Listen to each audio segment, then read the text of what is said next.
Okay, so now it's come time to start the meeting. So we're going to go ahead into our Zoom account and we are going to click on Start This Meeting.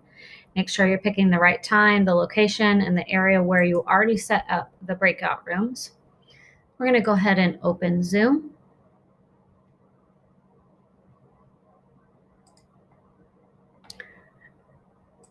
And I'm going to go ahead and just mute myself for just right now so we don't get any feedback as I'm doing the screencast.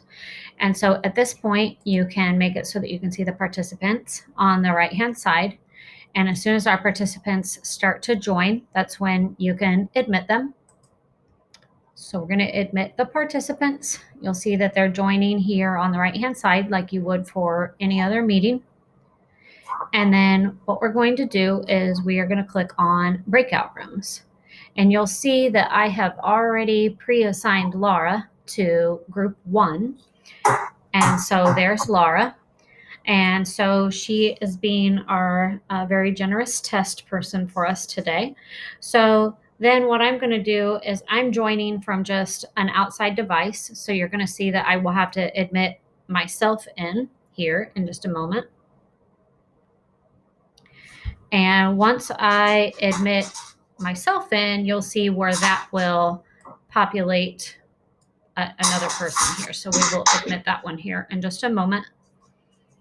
It might recognize it as being the same person, the same account, so it may not let us do it. But at one point, if another person were to join from another account, then they would be assigned to this group.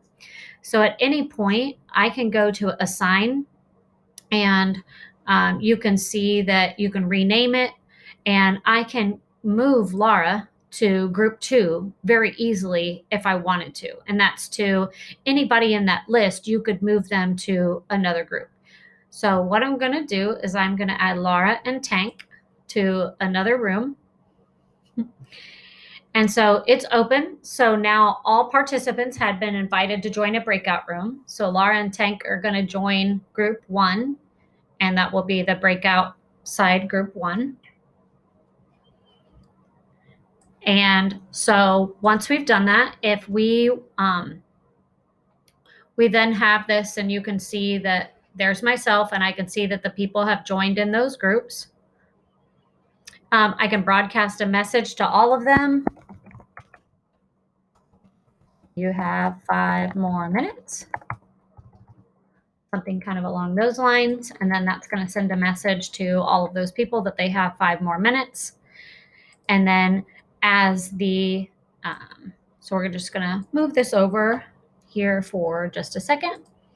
And you can see that obviously myself as the host, there's still the participants that are there, but then I can look over here and I can see the participants have been moved into that room as well. And you can make those minimized or not. So let's say that I'm going to tell Laura that I either want her to come back to the main session with the full group, or I want to move her over to group 2. So Laura's going to get communication on her side, pop up on her side to go to group 2. But let's say that myself, as I'm the person who's a facilitator, I want to join Laura. And so it's going to say, do you really want to do this? So I'm going to click yes. And I'm joining group 2. So now Laura and we can join group 2, and I can wave to her, say hello, group 2. And we are now in group 2. So as a facilitator, I now can say, bye, Laura. So I'm going to leave, and I can choose over here to end the meeting, leave the meeting, or leave the breakout room. So as a facilitator, I just want to leave the breakout room. And let's say that now I'm ready for them all to be back together in the big group with absolutely everybody. You can see over here is the participants. And then if I want to go back to managing breakout rooms, I make sure that I'm clicking on that again. So now what I want to do is I'm going to move Laura back to the main session. And Laura's going to get a notification on her end that she needs to come to the main session. And then I can then say, I want to close all rooms. So all participants at this point have been told on their side, they'll get a little pop-up that they have 60 seconds to finish up their conversations. And then automatically after that 60 seconds, they're all going to be assigned back into that main area for us to all chat with them. And then you can go back and put them back in those rooms. And it's just as simple as moving people over there one at a time. So I hope this helps. Thanks, Laura. Have a good day.